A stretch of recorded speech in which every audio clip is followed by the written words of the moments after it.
ture. Lakkoofsa 52 achuma. Yesuus immoo Waaqayyoof namootarraa ayyaana argachaa namummaadhaaf ogummaan guddata turedha. Namummaadhaaf ogummaattiin guddata ture jedha. Kadhannu.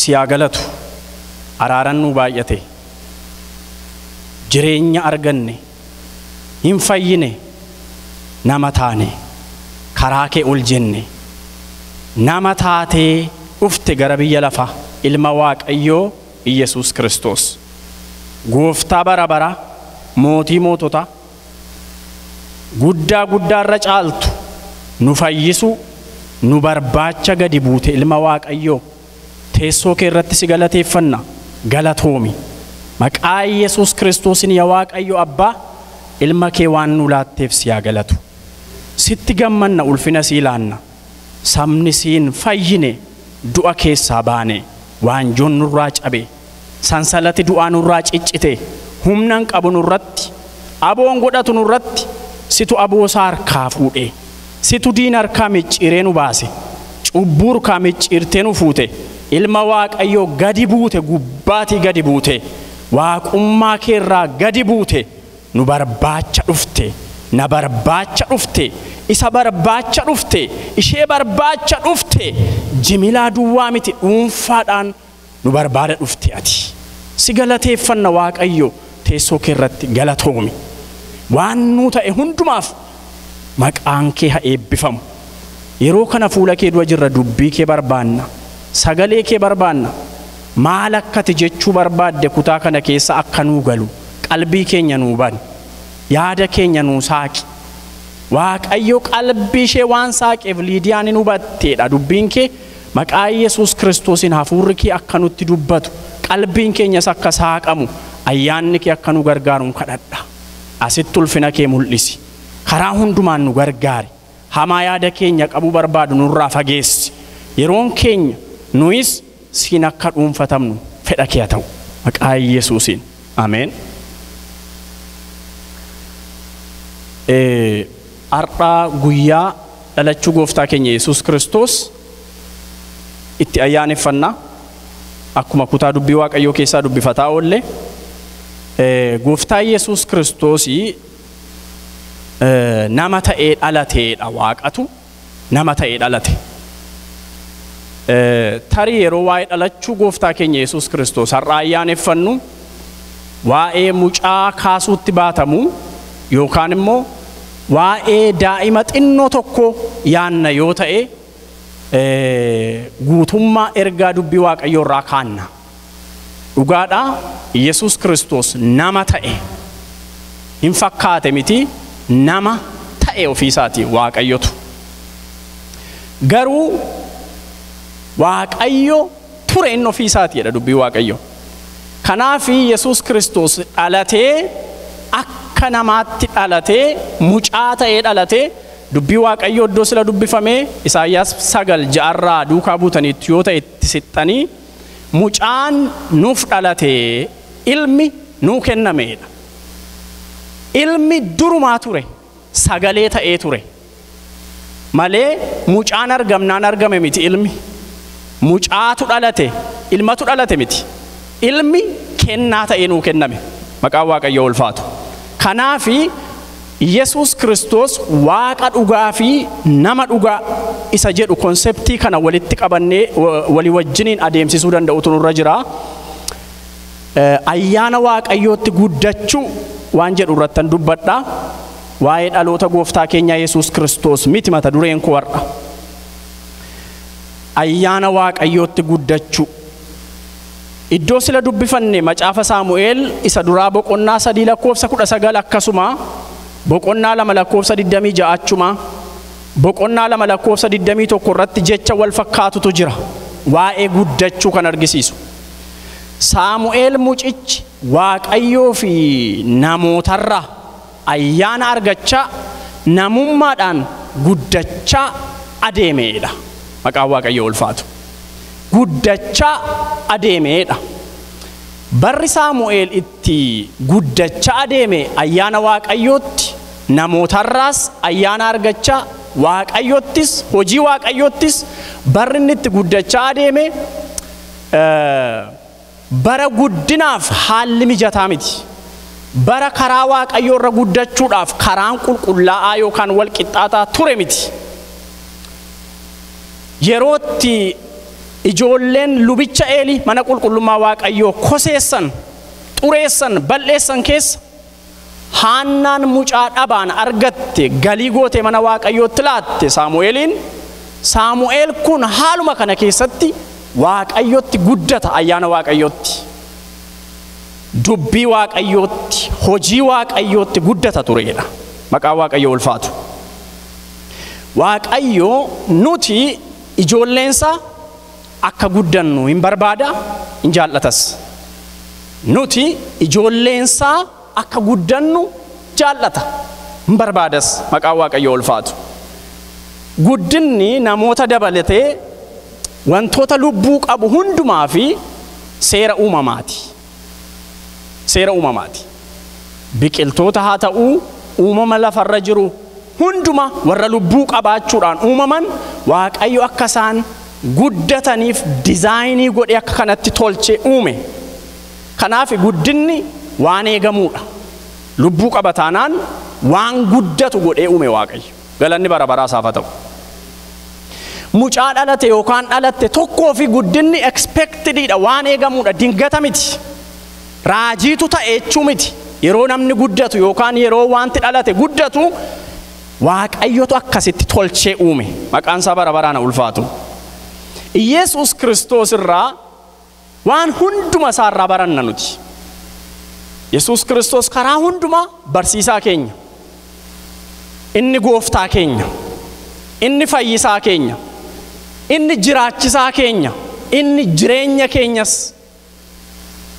Waanan jedhe kana hundumaa dubbii waaqayyootu jedha. Maqaan isaa bara baraan eebbifamu.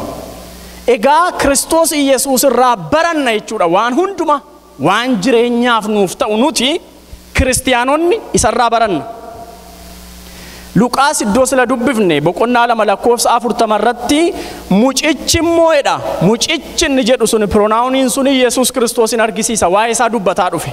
Waa'ee isaa haasaa dhufe. Kanaaf Yesuus Kiristoos immoo guddacha, jabaacha, ogummaadhaanis guutaa adeeme jedha.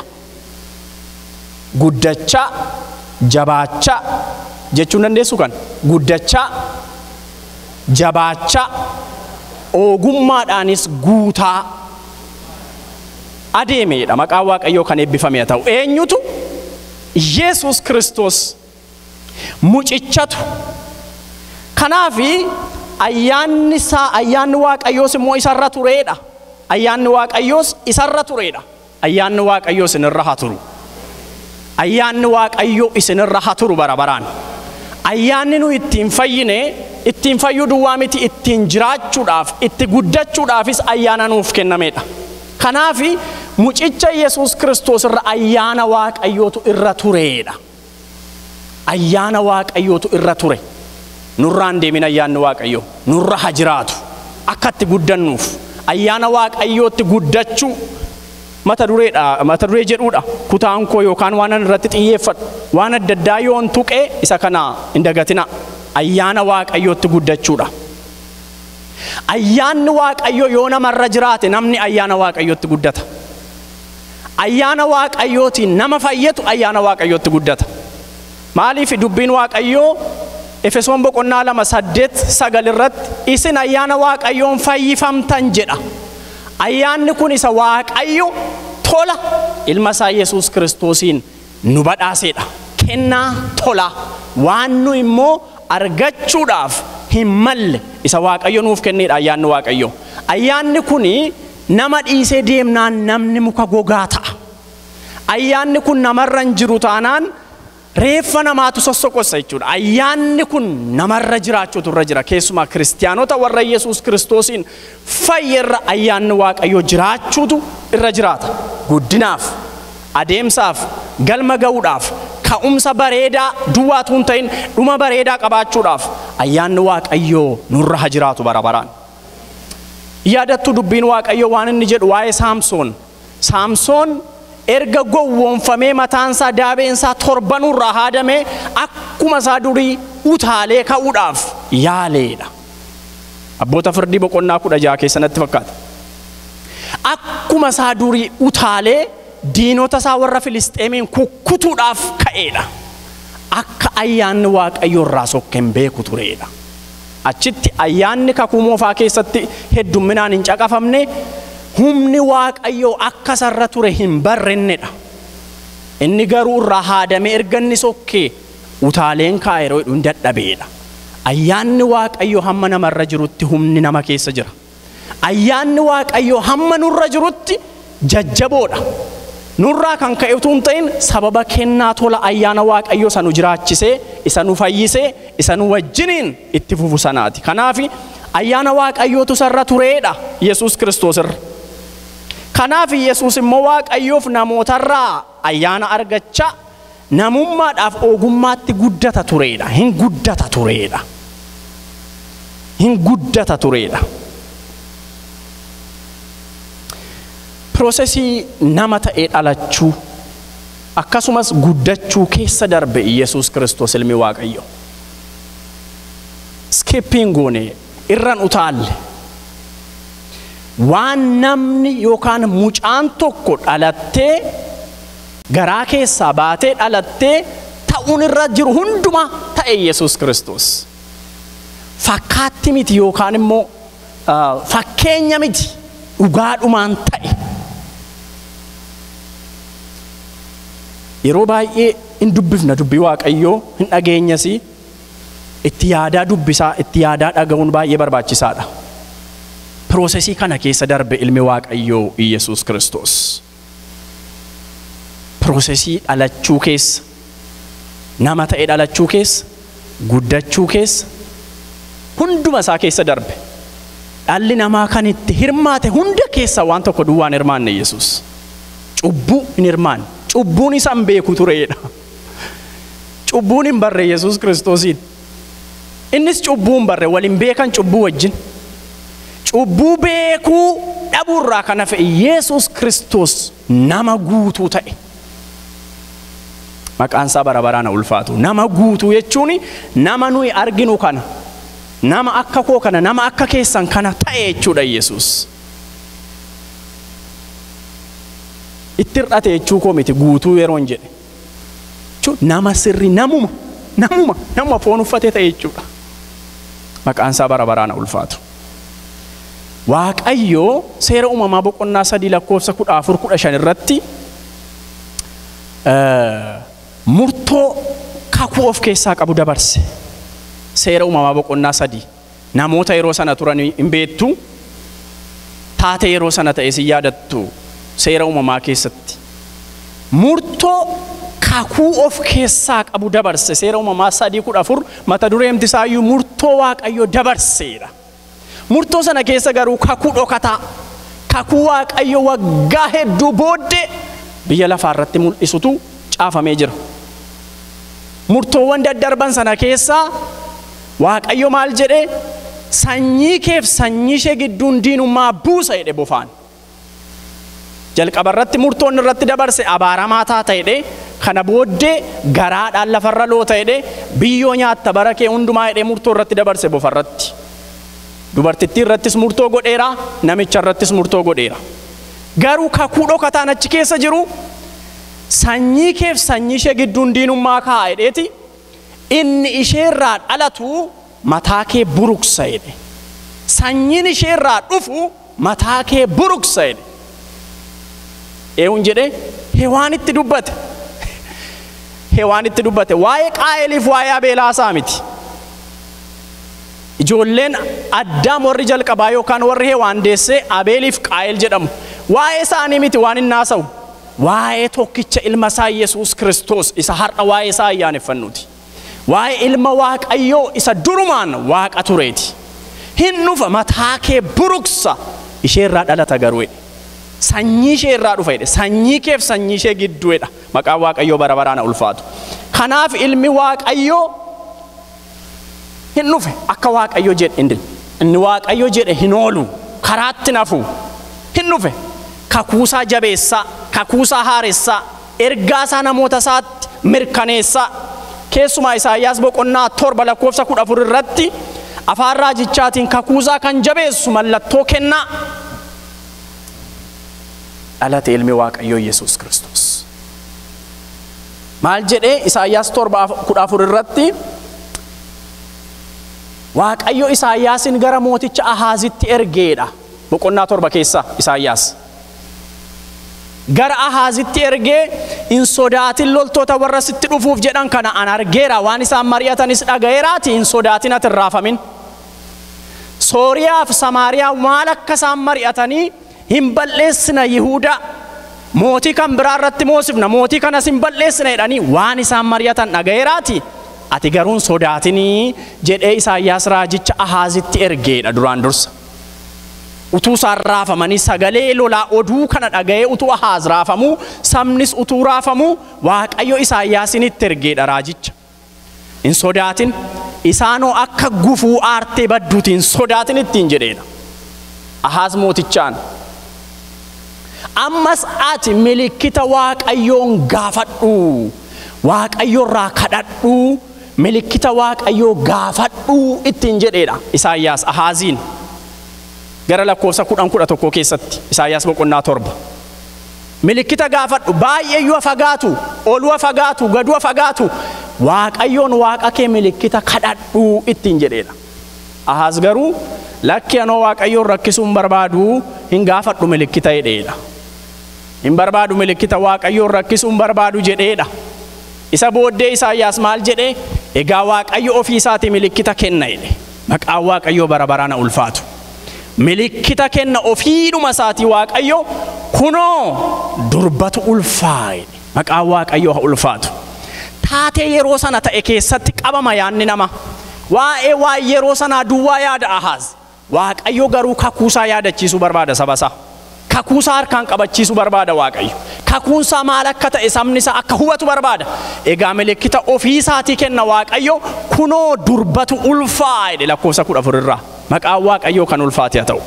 Kunoo durbin ulfoofti, maqaasaas Amaanu'eel jettee moggaafti.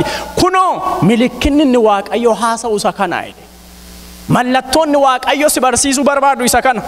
Inni Waaqayyo akkati kadhattu barbaadu isa kana. Inni akkati gaafattu inni sirraa fedhu isa kana. Fedha Waaqayyoo beekanii gaafachuu. Waaqayyo ayyaana isaa nuuf baay'isu. Kanaafi milikkinni isaa kunooti ittiin jedheedha. Maqaasaas Amaanu'eel jettee moggaafti. Amaanu'eel jechuun Waaqayyoo nu wajjin jira jechuudha. Yesuus Kiristoos inni jalqaba waan hundumaa ture. Yesuus Kiristoos inni ofii isaa Waaqayyo ture. Sagalee jedhamee ilma tokkicha inni ture. Ofii isaa Waaqayyo kan ture. Waaqayyo biras kan ture. Yohaannis tokko irratti akka caafame. Inni waan hundinuu isaan ta'e. Inni waan hundumaa ta'e kana keessaa isaan malee kan ta'e tokkollee hin jirre. Ilmi Waaqayyoo Yesuus Kiristoos nama foonii ta'ee dhalateedha. Yohaannis 1:14 irratti. Nama foonii ta'ee nu gidduu buufateedha.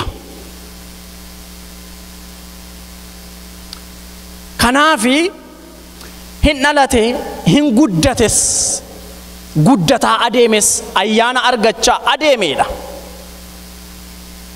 Prosesii yookaan adeemsa guddina Yesuus Kiristoos kanarraa maal barra har'a? Maal harkaan qabanna? Guddachuun akka nu barbaachisu, guddinni akka nurraa eegamu, akkuma nuti daa'ima yookaan ijoollee keenya akka isheen guddattuuf kunuunsa adda addaa taasifnu, waan dandeenyu hundumaa goonu, nyaachisnu, itti uffifnu, irraa dhinnu, qulqulleessinu, kunuunsa barbaachisu hundumaa guddachuudhaaf taasifnuuf Waaqni keenya, abbaan keenya guddachuu keenya jaallata. Guddachuu keenya barbaada. Kanarraa barra. Mee sagalee Waaqayyoon isinii dubbisa Phexros isa jalqabaa boqonnaa 2 lakkoofsa 2. Ayyaana Waaqayyootti guddachuu. Gadin dhiisina ayyaana Waaqayyootti guddachuu isiniin jedheera. Waan baay'ee yoon tuttuqeyyuu fireemii kana keessatti naa eegaa. Ayyaana Waaqayyootti guddachuu akkas jedha Phexros isa jalqabaa boqonnaa 2 lakkoofsa 2. akka mucooliin reefu dhalatan aannan barbaadanitti isinis fayyinaaf ittiin guddachuudhaaf yeroo hunduma dubbii hafuuraa isa haxxummaan keessa hin jirre akka aannanii sana dharra'aadha. Dubbii hafuuraa isa haxxummaan keessa hin jirre akka aannanii sana dharra'aadha.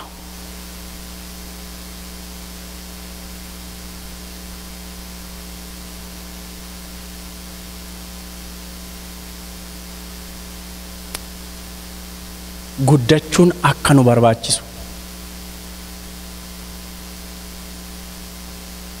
Guddinni akkuma nuyi beennu tasa waan ta'u miti. Dingata ammuma ka'ee waan argitan miti. Beekamaadha. Piroosesii qaba, adeemsa qaba. Garuu waan dhalaterraa guddinni akkuma eegamu, akkuma expectii goonu. Warri keenya akkuma expectii nu godhan, akkuma nutti dadhaban yoom guddata, yoom mana barumsaa galaa, yoom mana barumsaa galtii, yoom achi gaa, yoom of danda'a, yoom ofiisaa danda'ee jireenya mataasaa qabataa, yoom biddeen nyaata ofiisaatiin danda'ee jedhanii akka nu guddisan nu har'a namoota warra abbaa taanis warra haadha taanis akkuma kana nuyis immoo ijoollee keenyaaf akkuma taasifnu akkuma hawwinu akkuma waa'ee isaanii yaannu Waaqayyo waa'ee keenya yaada. Waaqayyo waa'ee keenya yaada. Waa'ee guddachuu keenyaa yaada. Waa'ee of danda'uu keenyaa yaada. Guddachuudhaaf nyaata nama barbaachisa. Namni guddachuudhaaf nyaata dhugiitiin akka isa barbaachisu beekamaadha. Qaama namaarraa mul'ata. Namni nyaatu yoo ta'e akka hin guddanne muka gogaa akka ta'u nan guddadha jedhee namni yaadu guyyaa 10 yoo nyaata dhiise maal akka inni fakkaatu yaada. Kiiloon dabaluu barbaada, fooyya'uun barbaada namni jedhu nyaachuutu irra jira. Bal'achuufis oliifis daa'imni nyaachuutu irra jira. Guddachuudhaaf dubbii hafuura ittiin guddachuudhaaf anamma waa'ee nyaata sanuu ittiin bakkee kana biddeen nyaannee ittiin guddannu gabbannu sanaa miti. Akeeki koo waan isin yaaddan kanan barbaadu dubbii hafuura isa haxxummaan keessa hin jirredha. Haasaa namaa keessa, jecha namaa keessa haxxummaan jiraachuu danda'a. Gaariin godha jedhee balleessuu danda'a namni. Nan tolcha jedhee karaarraa kaachisuu danda'a, maqsuu danda'a. Dubbii Waaqayyoo garuu haxxummaan keessa hin jirredha. Dubbii Waaqayyoo dubbii hafuuraa isa haxxummaan keessa hin jirre akka aannanii sana dharra'aadha. Attamittidha? Akka mucooliin reefuu dhalatan aannan barbaadanittidha. Waa'ee xinnaanne jiraachuu keenyaa miti fookasiinsaa isin xinnaattanii jirtu kanaaf aannan isin barbaachisaa miti. Mucoolii xixinnoon attamitti akka isaan aannan barbaadan sana mee yaadaa'edha. Attamitti barbaadu? Daa'imni tokko garaa keessa akka baateen maal akka isheen taatu, attam akka ishee godhu, hamma harma argattutti, hamma waa afaan kaa'attutti, ganaa dhalattee lafa buuti. Yeroodhuma sanaa kaaftee garuu attam akka isheen taatu ijuun banamne, arguu iyyuu hin jalqabne garuu maal barbaaddi?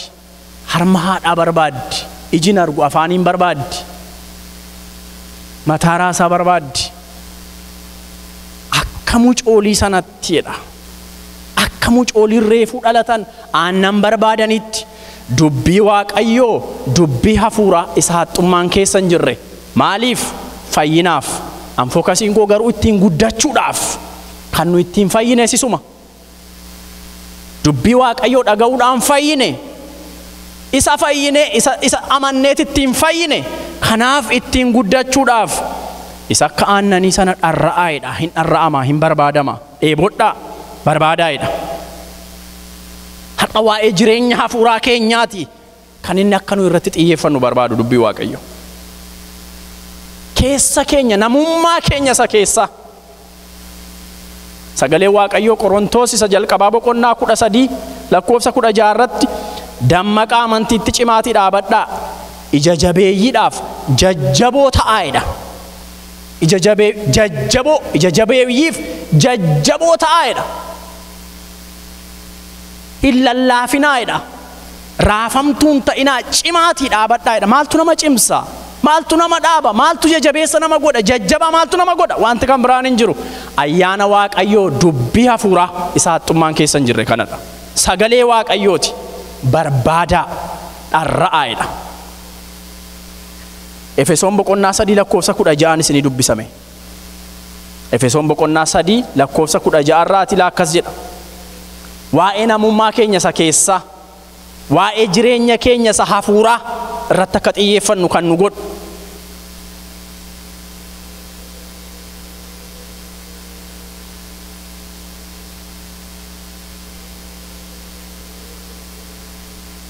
Waa'ee namummaa keessan isa keessaaf immoo abbaan akka badhaadhummaa isaatti ulfina isaatti akka badhaadhummaa ulfina isaatti karaa hafuura isaatii humnaan guutamu akka isinii kennuun kadhadhaadha. Waa'ee namummaa keessan isa keessaaf immoo isa keessa keenya isa ilaalchi Waaqayyoo isa wanti Waaqayyoo irratti akka nuyi xiyyeeffannu barbaadu isa alaa namni nutti himu hin barbaachisu isaaf yeroo asii fidee dhuyyuutti fiinna. Inni keessaa garuu fidii jechuutu irra jira. Na barbaachisaa jechuutu irra jira. Dubbii Waaqayyoon fedhaa jechuutu irra jira.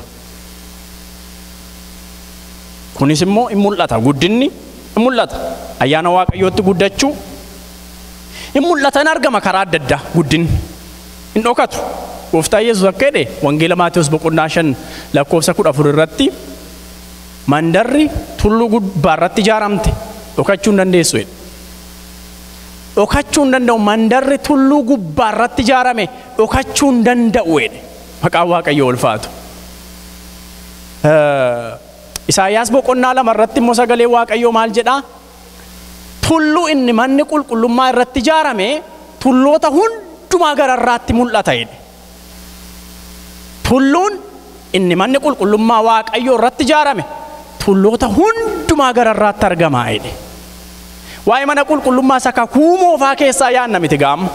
Manni qulqullummaa kakuu haaraa keessatti nuyi Qorontoos isa duraa boqonnaa 6 keessatti isinii nuun jedha sagalee Waaqayyoo. Manni qulqullummaa Waaqayyoo hafuurri qulqulluun kan keessa buufatu isin nuun jedha. Maqaan Waaqayyoo ulfaatu. Tulluu gubbaarra eentu jira jechuudha. Nutu jira. Mana qulqullummaa Waaqayyootu tulluurra jira. Yesuus Kiristoos ofiisaarra nu kaa'e ol nu fuudheera. Ofiisaarratti nu ijaare ol nu kaaseera. Kanaafi guddachuun keenya yoo xinnaataa irra ta'es, yoo xinnoo guddataa irra ta'es, yoo fooyyee godhataa irra ta'es, yoo dagaagnee jirra ta'es hin dhokatu.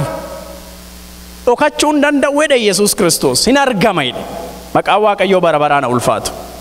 Hin argama, dhokachuu hin danda'u. Tulluun tullootaa Yesuus Kiristoos tulluu hundumaarra kan caalu inni guddaan mootichi moototaa Yesuus Kiristoos ofiisaarra nu kaa'eera. Isatti akka guddannu barbaada.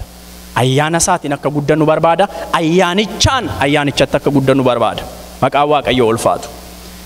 Meeddoon sila dubbise Phexros isa lammaffaa boqonnaa 2 dubbise sila. Boqonnaa 2 lakkoofsa 2 lakkoofsa 1 ol deebi'ee dubbisee gara xumuraatti fida walittan qaba. Lakkoofsa 2 irraati akka mucooliin reefuu dhalatan naannan barbaadanitti isinis fayyinaa fi ittiin guddachuudhaa fi yeroo hundumaa dubbii hafuuraa isaa haxxummaan keessa hin jirre akka aannanii sana dharra'aadha. Lakkoofsa 1 irraa immoo ammas hammina hundumaa, haxxummaa hundumaa, of arguu dhabuu, weennoo, maqaa namaa balleessuu hundumaas ofirraa fageessaadha. Jarreen kun walii diinaa jechuu isaati Phexros. Wal bira taa'uu hin danda'an, wal balleessu, nagaa waliin kennanii jedha. Warri kuni hamminni hundumtuu, haxxummaan hundumtuu, of arguu dhabuun, weennoon, maqaa namaa balleessuun hundumtuu kuni lafa isaan jiranitti guddina expectiin gootaniin eeddanii jechuu isaati. Duraan dursaa maal godhaa'edha? Ofirraa fageessaa mandara tokko keessa iyyuu hin taa'inaa'edha. Walii wajjiniin tarreen taa'inaa'edha. Ofirraa erga fageessitanii dubbii Waaqayyoo dharra'uudhaanii yeroo argattan, yeroo nyaattan guddina dhufa. Mul'achuutu dhufa, argamuutu dhufa, bal'achuutu dhufa, dagaaguutu dhufa. Maqaan Waaqayyoo haa ulfaatu. Ayyaana isaatti guddachuu. karaa dubbii waaqayyoo saaxummaan keessa hin jirre karaa dubbii hafuuraa kunoo warra aramaa ta'an caqaseera lakkoofsa tokkorraa aramaadha isaan warra guddina daangessan warra guddina qummuunsan warra guddinarra taa'an warra guddinni akka hin jiraanne diinatti ta'anidha isaan ofirraa fageessa tarii yoo ofiin isinirraa fagaachuu dide immoo isin irraa fagaadha keessaa baasokkaa'edha dubbii waaqayyoo baasokkaa'edha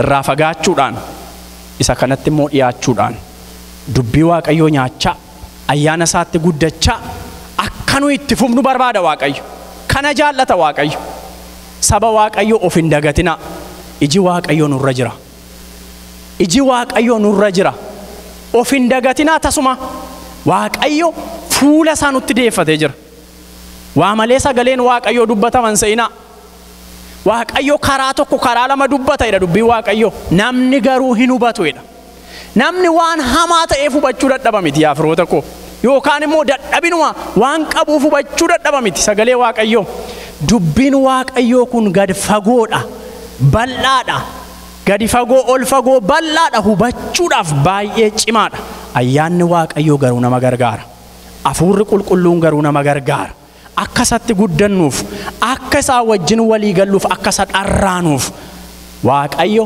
ayyaana ittiin dharraanus nuuf baay'isu galateeffanna waaqayyoon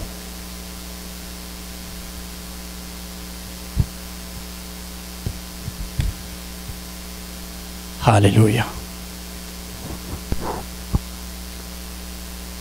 yeroo gabaabduu waaqayyo nu jaallata waaqayyo nu jaallata maqaan isaa bara baraan ulfaatu nu jaallata waaqayyo si jaallata na jaallata saba waaqayyo isin jaallata akkati guddattu jaallata akkati bal'attu jaallata waaqayyo in jaallatan barbaada waaqayyo ol ka'uu keenya jaallata dagaaguu keenya jaallata lafa qabachuu keenya jaallata ija godhachuu keenya jaallata dubbii isaa nyaachuudhaan ayyaana isaatti guddachuudhaan haleluuyaa haleluuyaa haleluuyaa haleluuyaa haleluuyaa Ahaazu taate yeroo sanaa yaada waan yeroo sana ta'ee darbu duwwaatti qabama ture hin gaafadhu waaqayyoon hin rakkisu anoo hin qorweedhe waaqayyo garuu ofii isaati milikkita sinii kennaa jedhe raajichi kunoo mallattoo sinii kenna kunoo ergaa isaa harkaan isin qabachiisuu barbaada waaqayyo har'a kakuusaa akkati harkaan qabattu akkan harkaan qabadhu barbaada karaa guddinaa akka nuyi qabannu barbaada karaa sana irratti akka nuyi xiyyeeffannu barbaada kallattii guddinaarra nu buusuu barbaada waaqayyo yaada isaa yaada keenyatti fedha isaa fedha keenyatti olaantummaa isaa argisiisee waaqayyo karaa isaarra nu haa buufatu yaada isaa keessa nu haa galfatu waa'ee sagalee keef si haa galatu yaa waaqayyo dubbii keef si haa galatu maqaan kee eebbifamu fedha keeti guddachuun keenya jaalala keeti guddachuun keenya sagaleen keenya haxxummaan keessa hin jirre maqaa Yesuus Kiristoosiin mana keenya keessaa hin dhibamin jireenya keenya keessaa hin dhibamin yaa gooftaa